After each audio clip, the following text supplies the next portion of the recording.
Welcome to Culmination, where we're not experts, but we sure have a lot to say. In the process of becoming our best self, I have with me the aspiring aerospace engineer, Eric Gonzalez, to discuss assertiveness. And with that said, let's get started. So, Eric, what does it mean to be assertive?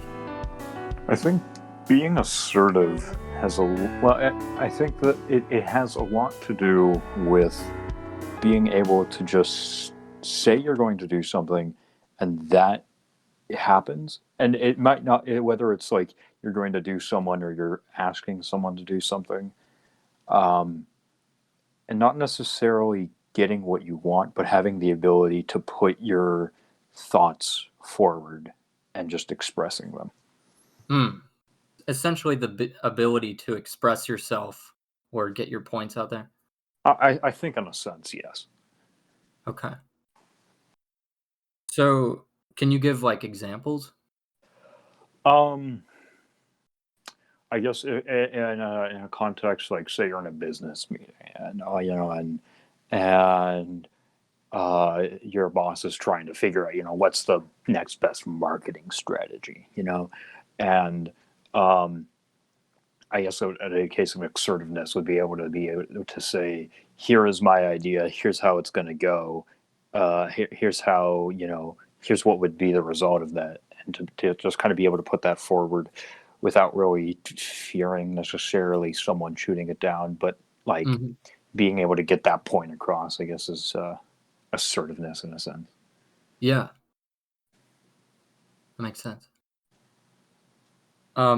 Just because it's like rising above in a sense, because it's like everybody's sitting at that business meeting and everybody's probably thinking, oh, well, I might have an idea, but maybe somebody else might not like it, or maybe I'll say something stupid or present it in an incorrect manner. But do you think being assertive takes courage in that regard? It's essentially confidence. I think it can. I think there's a level of confidence that you need to have to be assertive, and that's not necessarily saying if you're not confident you can't not be assertive, because I think you can fake it very well, and I think that there's probably a good number of people who are assertive who definitely don't have the confidence that they show. But I think assertiveness is being able to kind of put that forward and just kind of, maybe in a sense, act first, think later, yeah.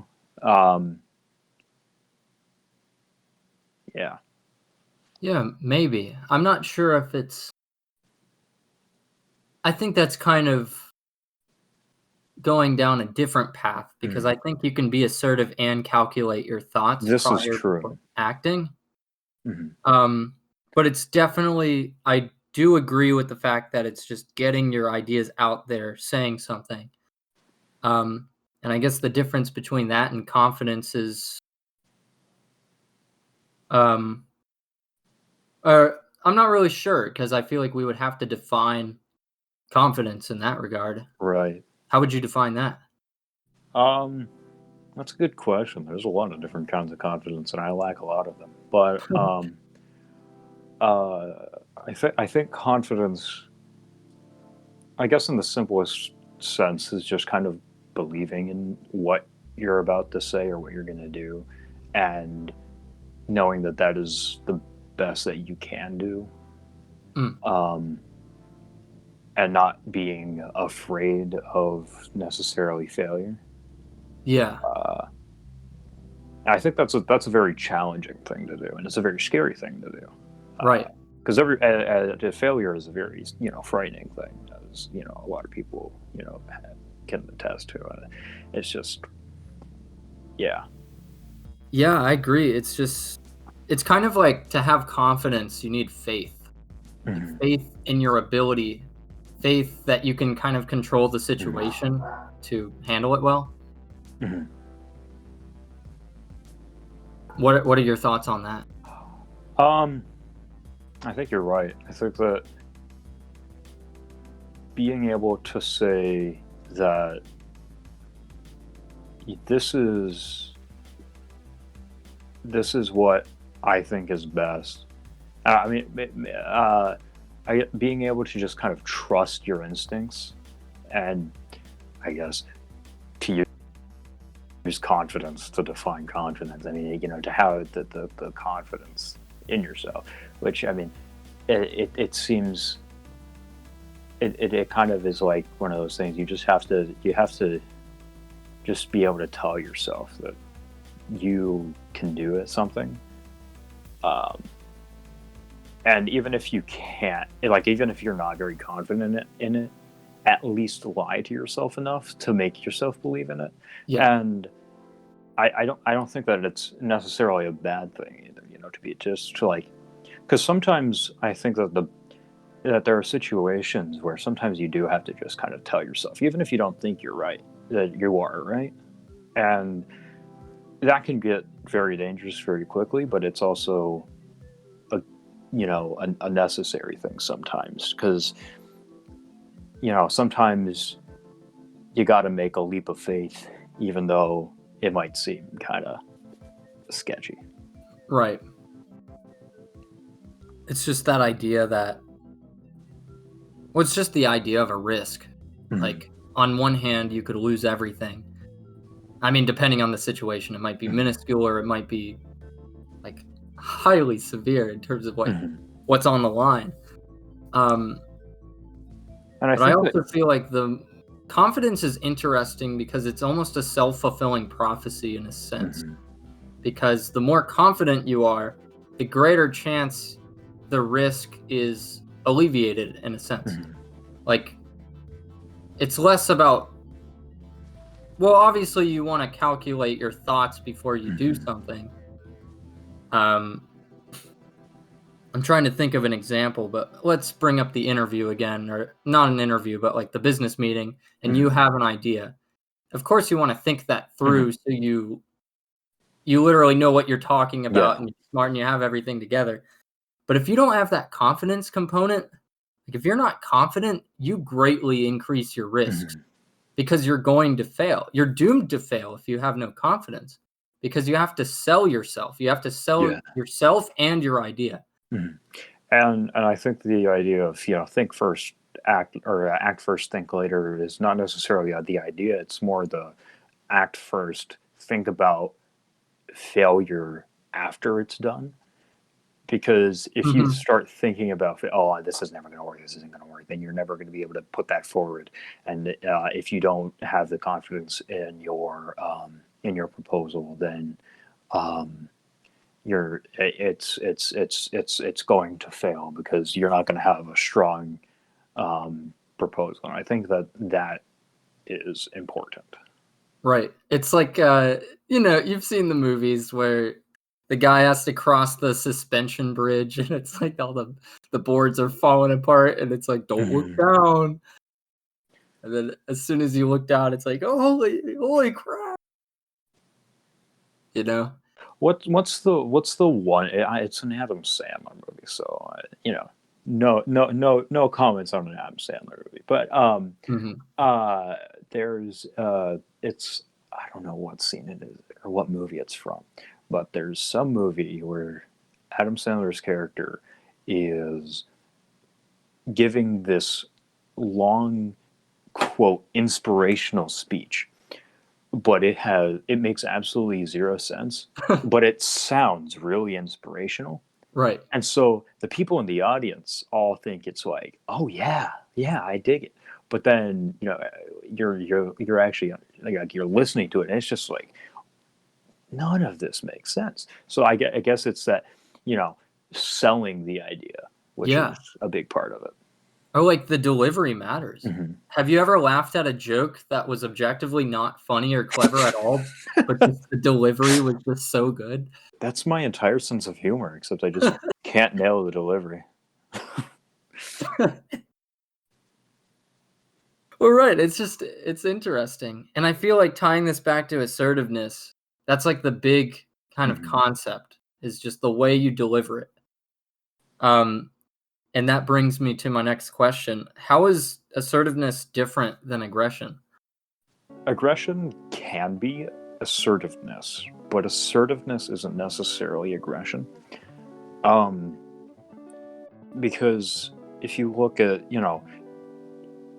if we take, just aggressive behavior, it is, I guess, by definition, assertive.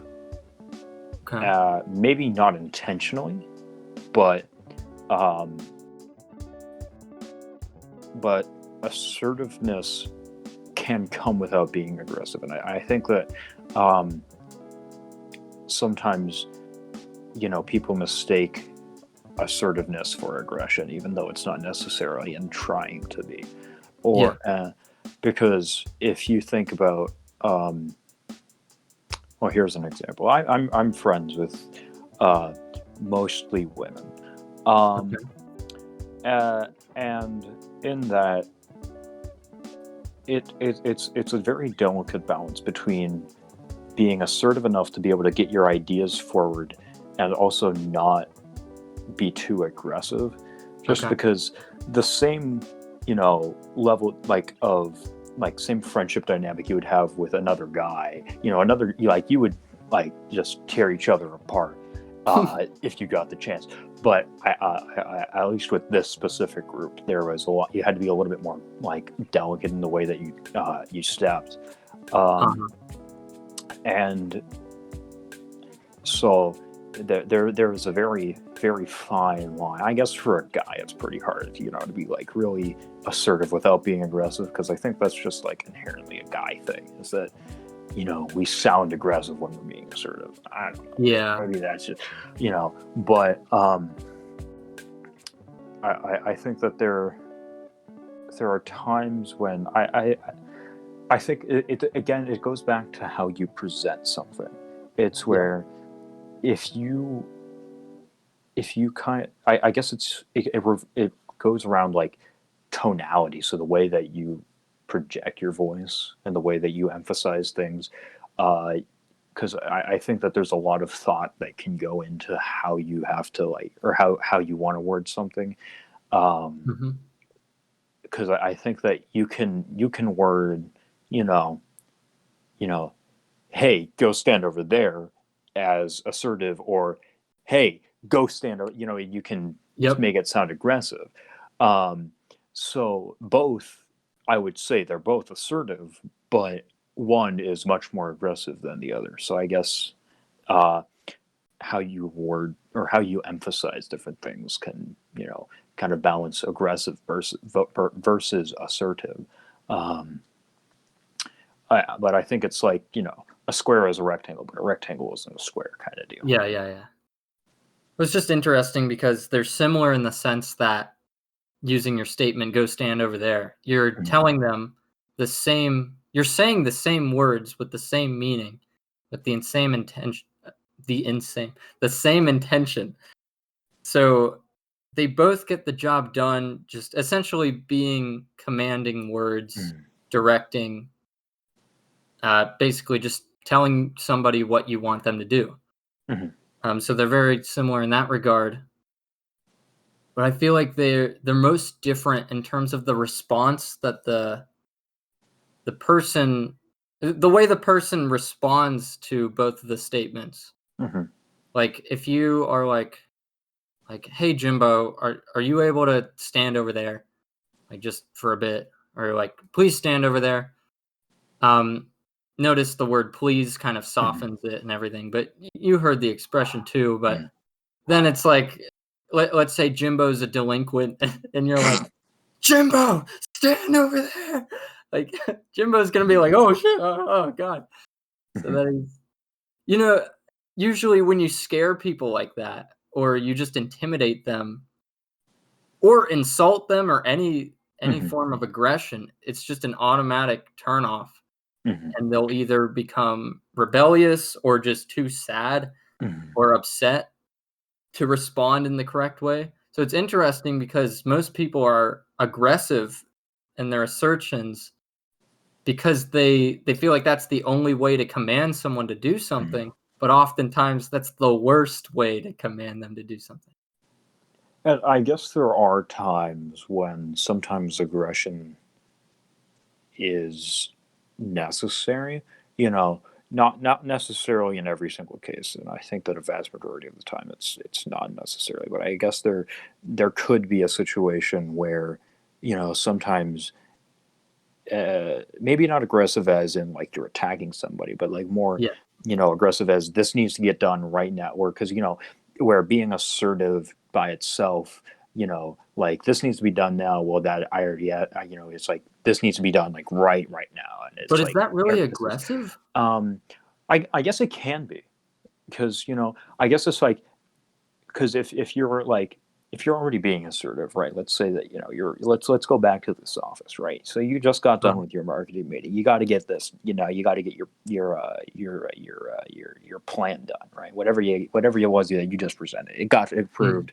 You're going through it. You go out there, you say, all right, we got to get this done. You put forth your plan. This is what we're going to do. Well, we got, Steven in the back there. Well, Steven in the corner hasn't been doing much for the past couple of hours. And we got the deadline at 5 o'clock. Well, we got not that long left until 5 o'clock, relatively speaking. So this Mhm. needs to get done right now. I already asked you 30 minutes ago to go do this. This needs to be done now. Okay.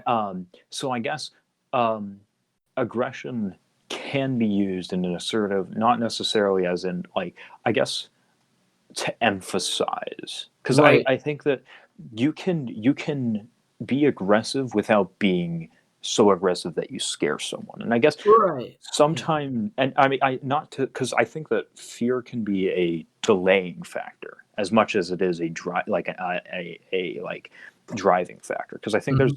there's I guess it's the same way with like parenting. Maybe it's like there's a certain level of fear where something gets done Yes. to where nothing gets done and it's counterproductive to what you're trying to achieve.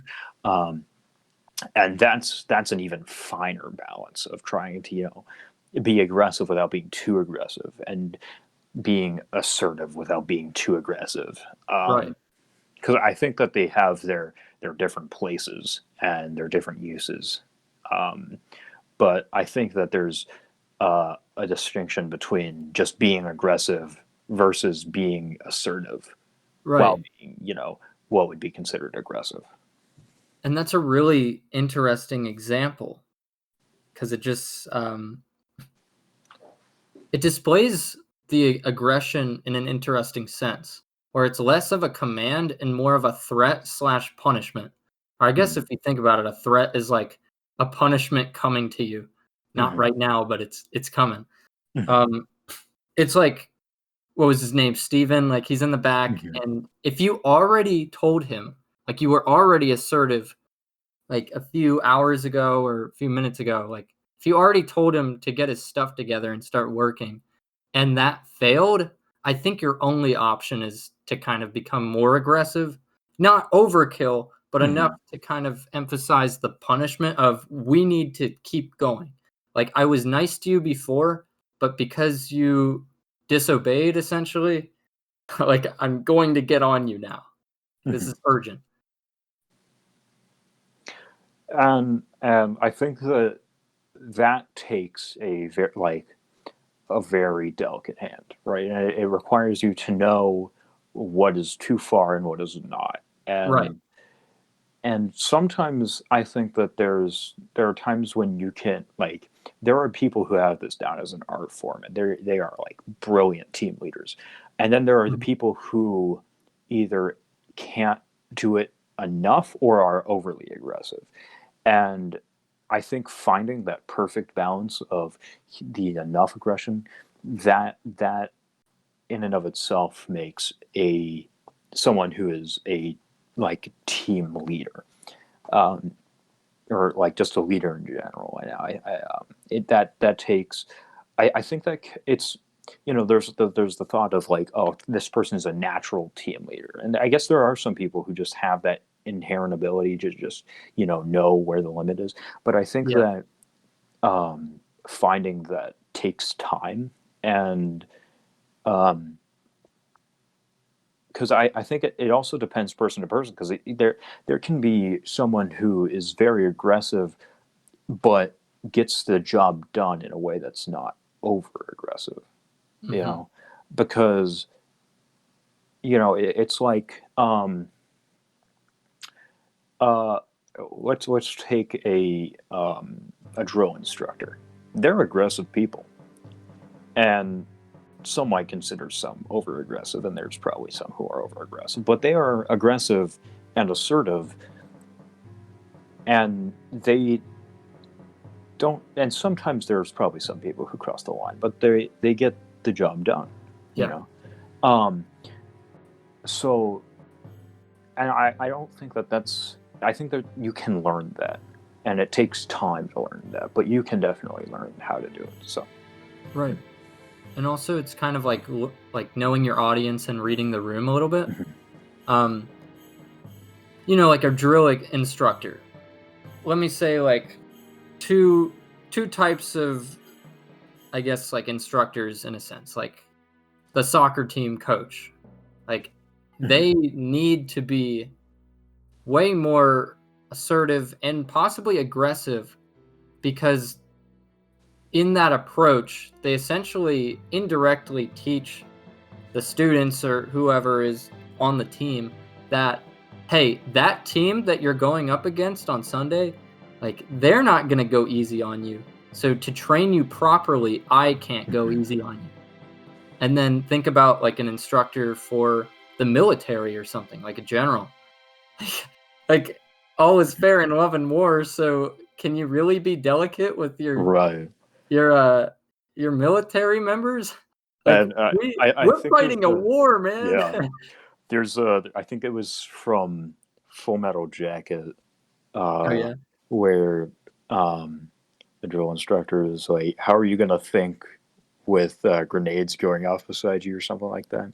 right. And it makes a good point. If you know the having a drill instructor yelling in your ear 24/7 uh, prepares you for that kind of intensity. You have to be able to think quickly and you know, be on your toes even with this chaos going around you. Um, and so that's a situation in which aggression is. I guess in this particular case, aggression is A, weeding out those who can't handle it, and Mhm. B, preparing you for what's going to come. Yeah, but they're all assertive. And also another thing is the intention. Like the drill sergeant, like they want their cadets and members to succeed, obviously. The soccer coach wants their team to do well. The business CEO wants his employees to do well. Like these aggressive attributes, they might not be ideal unless it's, required. Um but yeah, I lost my train of thought there, but you know what I mean. Yeah.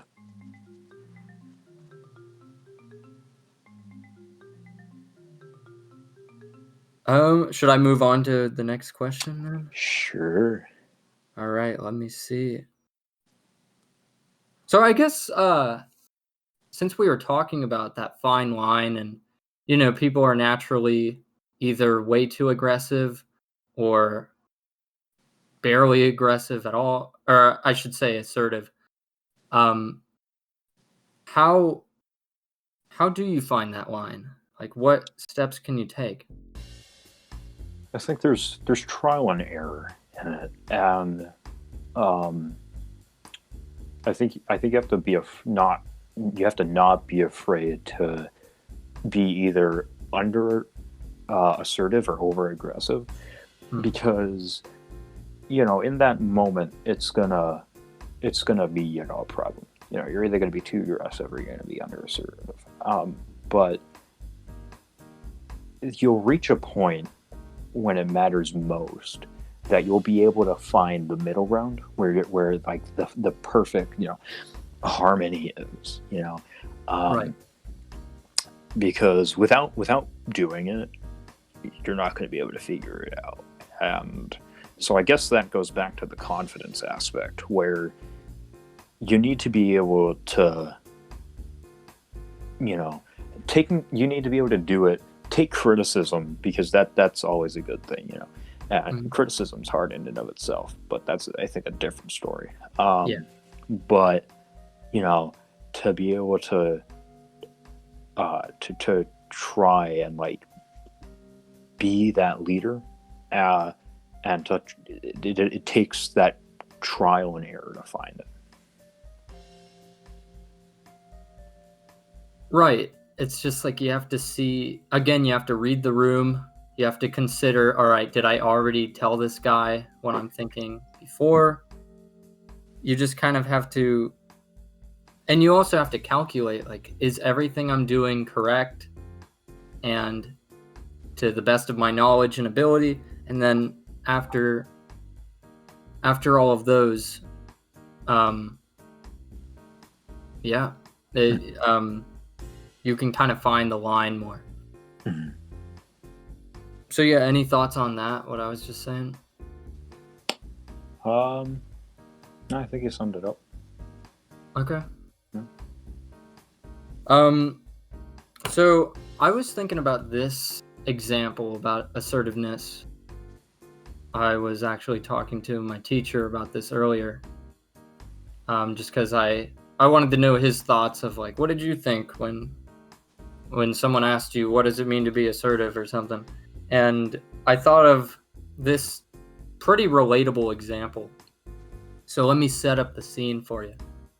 You go into a pizza place and, you know, for dinner on a Saturday night, and you're with your date, and you sit down, and then the waiter's like, hey, what can I get you? And then you're like, can I get some chicken alfredo spaghetti? And then they're like, sure. And then they get your date's order, and then they go back, and then you're chit-chatting, you're talking about things that you crazy kids talk about. I feel so old right now, but anyway, so some time passes, and then you get your food, and you get alfredo spaghetti without chicken. They forgot the chicken. So what kind of guy are you going to be? Are you going to be person A, the guy who's like, oh man, they forgot my chicken? Well, I don't really want to cause a scene here, and I guess it's not the worst thing in the world, so I guess I won't say anything. And obviously person A could fit any role. Like, they could be too shy to speak up, they could be really just, they don't care, they're fine with it. It could be anything. But it's just person A, distinction is they don't speak up. Then there's person B, and then the ones who speak up. I feel like a true assertive person, without being aggressive, this would be their approach. The waiter walks by, and you're like, hey, excuse me, I actually ordered the chicken alfredo spaghetti, and this one doesn't have chicken. And if you ask nicely, they're more likely willing to communicate with you and be like, oh, my bad, I'm sorry, let me fix that up for you. So that might be a case where assertiveness works, because you get what you want. You also raise your courage by just, reaching out and talking to them, asking for what you ordered and what you want. You're standing up for yourself. And it went well, like in execution. But person B could also be, all right, listen up, buddy. I ordered chicken alfredo spaghetti. And what is this? What is this sorry excuse for a meal? You think I can eat this?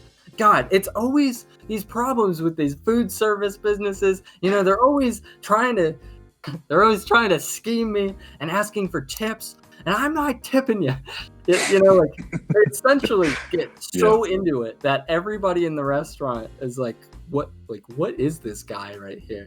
And then they start, criticizing the problem at hand, like they forgot the chicken, but then they start bringing in the entire problems with social institutions and society. It's just like bringing everything down. It's like, dude, My honest mistake, my good sir. Like, chill It's the just some hell out. chicken. Like, seriously, it's just chicken, man. So, yeah, you don't want to be that person B. Like, notice how both person Bs are asking for the same thing, but one is more sincere about it. And obviously, you're not going to see somebody who, like, throws a fork at the waiter. But I think you'd be surprised you go to the right part. Well, you probably would be surprised. I've seen some nasty things in food service myself, but you know, like it comes in God bless the degrees. people who work in food service. They put up with a lot. Yeah, honestly, they're the true heroes. But anyway, it's just like assertiveness is important because if they got your order wrong, just tell them. But you don't need to cause a scene, or you don't need to be mean, because maybe the waiter just forgot.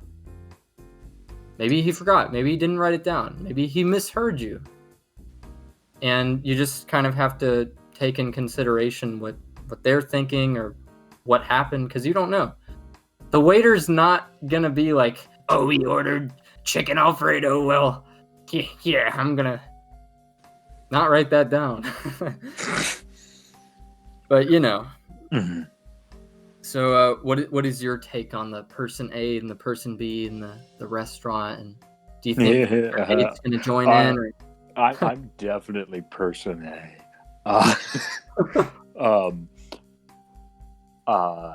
If someone, it hasn't happened to me yet, but I'm expecting it to eventually. I'm just gonna be like, haha, yeah, everything's fine. I don't think that's necessarily it's not a problem for people. No. Like, if that happened, but I don't think that it's necessarily the best outcome, because I guess if you're sad, like if you got something and say, it's just chicken, it's fine, it's not the end of the world, then I guess it's like, okay, you're content with it. But then it's like, if it's something like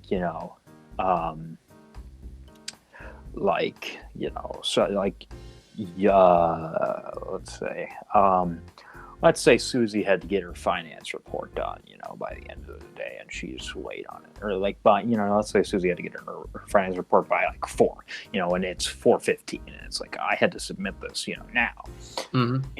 I guess there's a time and a place where it's like more important, and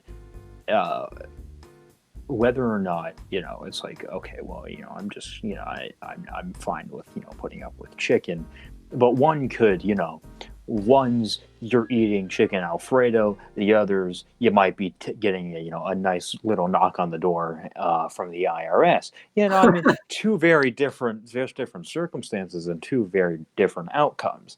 And so I think that there's a time when it's more necessary to be able to say, hey, this is what I need, this is what I asked for, and so I think that while it's not inherently a problem, I think that there are times when sometimes you just need to be able to, and even if you're not necessarily the most assertive person, I think to have the ability to assert yourself when you need it the most. Because, it's like, it's going to come up. Everybody's going to have to experience it, where, you're going to have to say, hey, what's up? It's like, but I don't think that being person A is if you are person A and you're like, oh well, I'm not assertive, it's like, oh well, that's not a horrible thing. And I think that there's kind of this idea that, oh well, if you wouldn't ask the waiter for your food, then there's something, there's a problem. And I don't think that's the case, but I guess we also, I think it's kind of a thing with our generation, these Zoomers out here, where it's like, we would never ask the waiter for to fix our order, and I don't actually, I have zero idea what caused that in us, but you think they're more, I they're think less likely? I think that, yeah, like people of our generation are less likely to, be like, hey, my order's wrong. But It's just their I don't asocial nature, I guess. yeah, but I don't think that it's necessarily a bad thing. I think Mhm. that because sometimes it can have, its merits. Like, maybe let's say that you are at the restaurant and they got you the wrong order, you know, and it was like something completely, like, just completely random. Well, maybe you Yeah. tried something new that day, and you didn't, that you wouldn't have otherwise. And so, Yeah. it's like, is it the best outcome? I mean, it's not great. But yeah, I mean, is it the end of the world if you're person A? I don't think so. Well, it depends on the person. Like, some people are Yeah. fine. Yeah. And also, like you said, like, well, maybe the chicken would have given you food poisoning if you got it, Yeah. so maybe the waiter was saving you. An act of God. Be careful who you bully in high school, I'll tell you that. Um, but yeah, when you were talking, I was thinking about another, like, example of assertiveness versus aggression, and just, like, when it's important to find that distinction and everything. Mhm. Think about, like, most marital issues, for an example, Mhm. and this is coming from 2 people who aren't married or know anything about it, but, you know, it's like you've always seen those fits in media or maybe in your real Mhm. life of just a couple fighting about money, for an example, because Mhm. that's, like, the most prevalent issue amongst married couples. Mhm. Like, they're fighting about money, and it starts off kind of like how I exaggerated with the person B freaking out. Like, it starts with a real issue, but then it just derails Mhm. to personal attacks and Mhm. just bias and aggravation. Like, you bring in all these external confounding variables that have no sense to be there just because you're Mhm. angry, and you make yourself angry, and you create an argument that shouldn't have been an argument. Mhm. Um, so how would you say to go about that? Um, having been in a relationship for 6 months, or just under 6 months now, 6 months and 10 days exactly. Actually, I've had, not to this extent, not like, oh, money related issues, but I've had, I don't know, uh, disagreements with my girlfriend, um, and I think that there's a level of maturity that you need to have to not, you know, um, to not devolve your Mm, argument. yeah, Um, and I think that comes from both sides, because I think that, once one side, just starts throwing the personal attacks, everything's out the window. yeah, Um, uh, I think that, it's one of those things where it's like, if the other person says, "Oh, well, you did this the other week," it's like, well, then, the conversation is no longer about what it started as. It's right. not like you ordered pizza when I wanted, Japanese.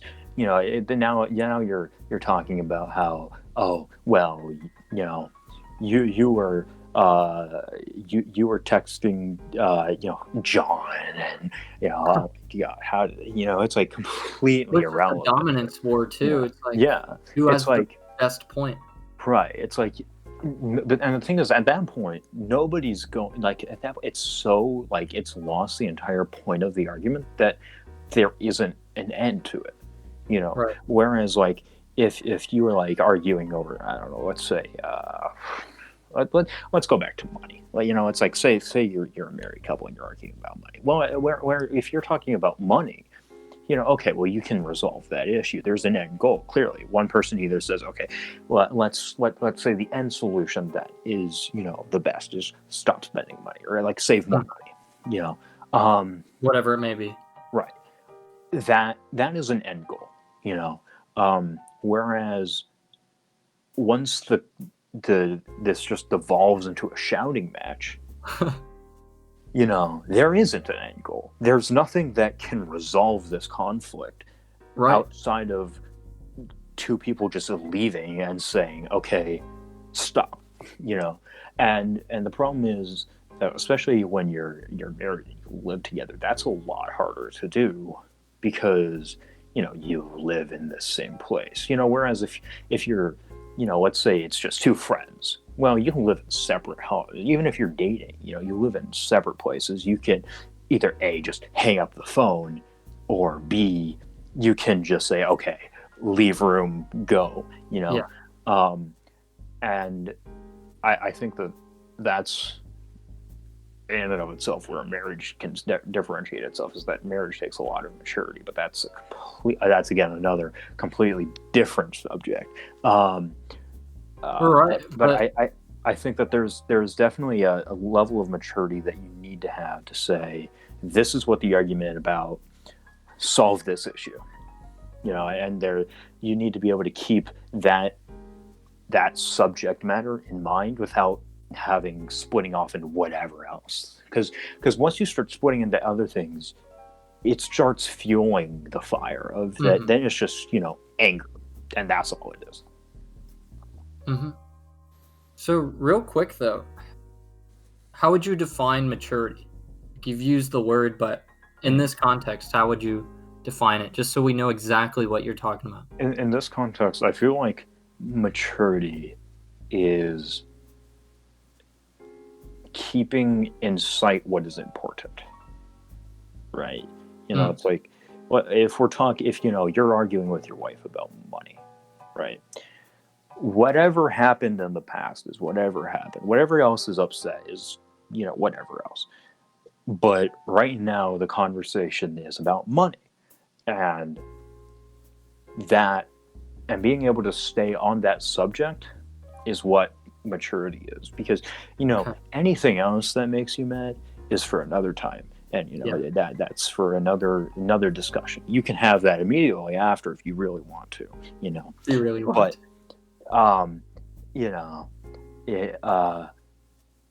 if your wife is texting Steve and the slob can't even turn in his work on time, I like the tie-in. That's irrelevant to the fact that we have money issue. Let's get to money solution. Yeah. Right. I think respect is a big thing too.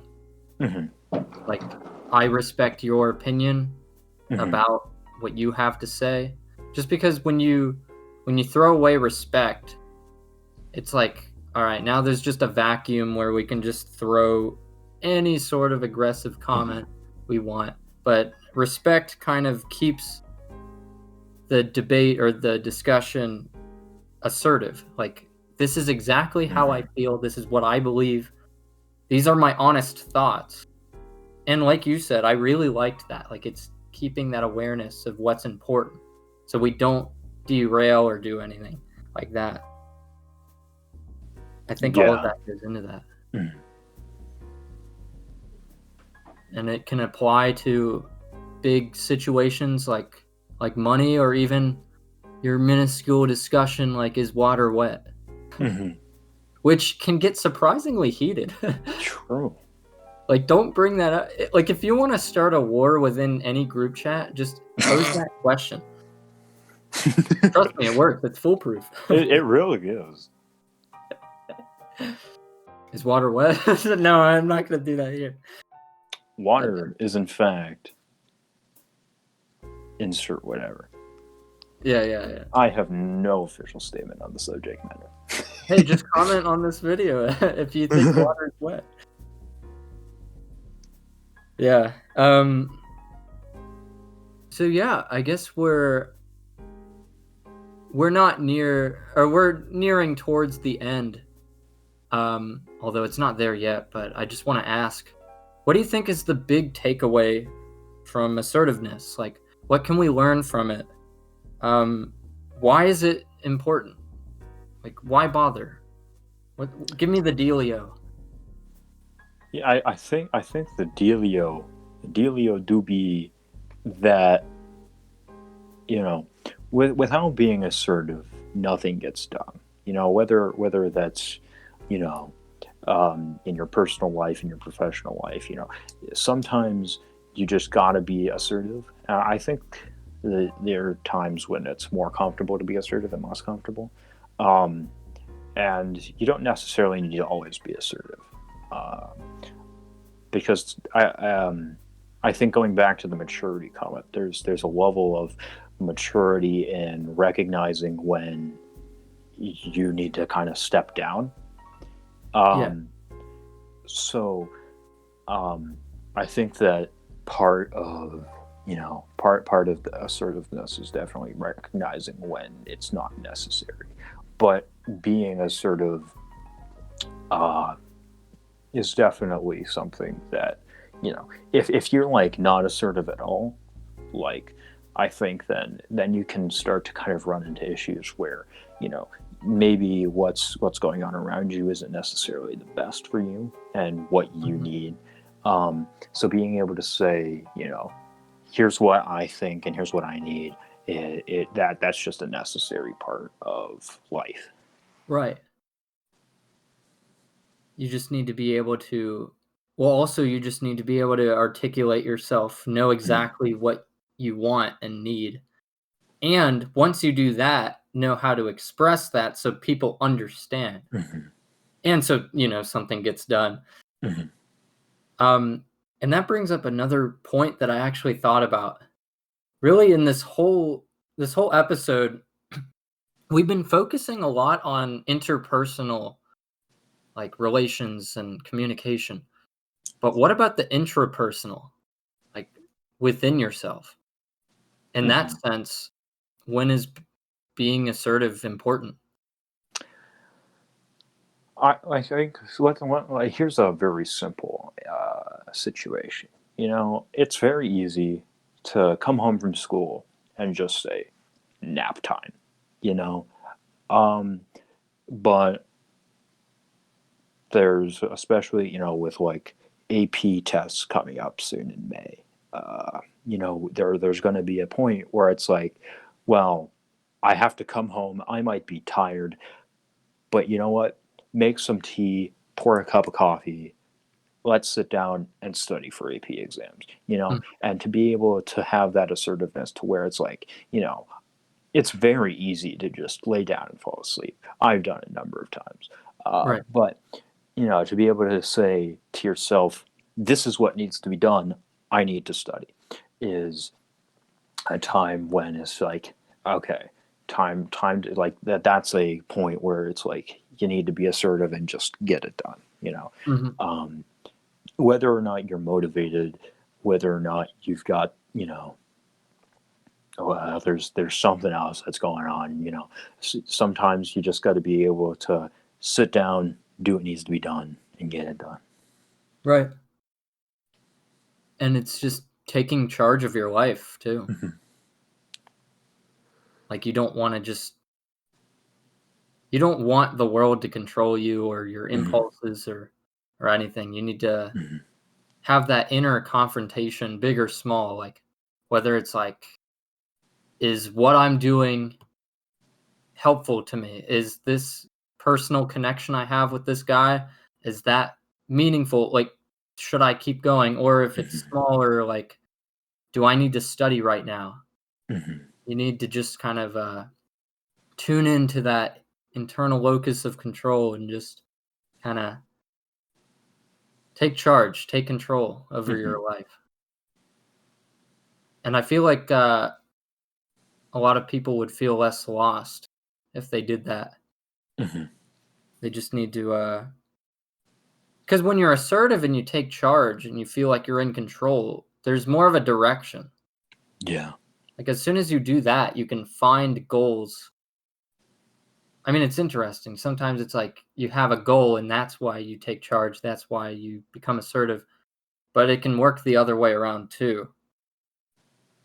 And people need that direction. Mhm. Like, there's times where someone needs to tell you what to do, and there's times where you need to tell others what to do because that's just how it works. And it's all part of growth and development.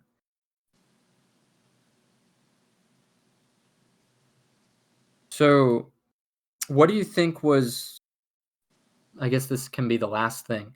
What do you think is a time, like the biggest example of a time that you really needed to be assertive? Like it was basically all or nothing. I need to be assertive. Maybe choir or your personal life or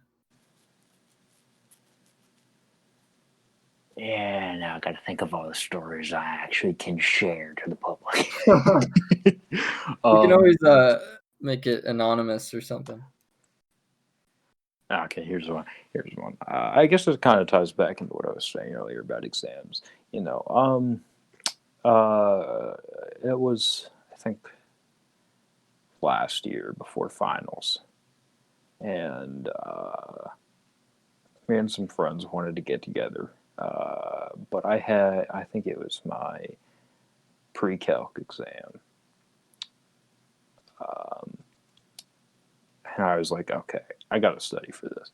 Well, you know, I typically don't study for things. So for most of exam week, I'm like, okay, I'll do this tonight. And it's like, whatever, and then I'll go and get a, decent grade. But, I think math is like the one class that I actually have to study for. Otherwise, it's just, I don't do very well.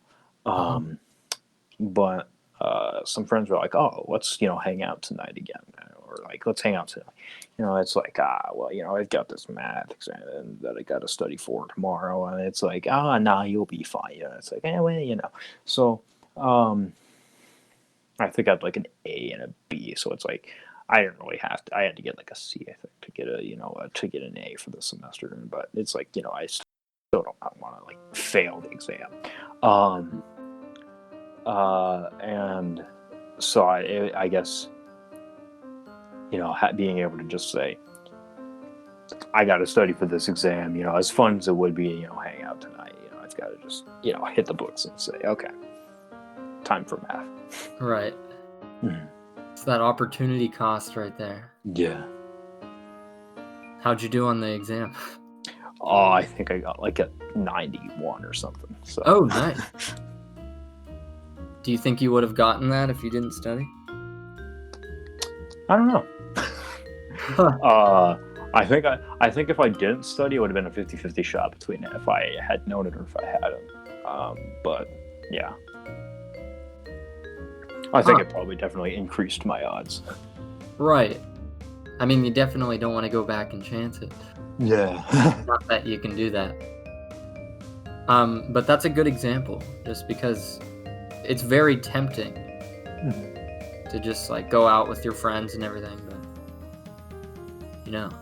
the biggest lesson, the biggest takeaway is worry about math first and then anything else. Exactly. Do your math homework, kids. Eat your veggies. Eat your veggies. Stay in school. Don't do drugs. Yes. Don't do anything suspicious until marriage. Don't even hold their hand. Don't even give them eye contact. Don't drive like my brother. Don't drive like my brother. Too provocative.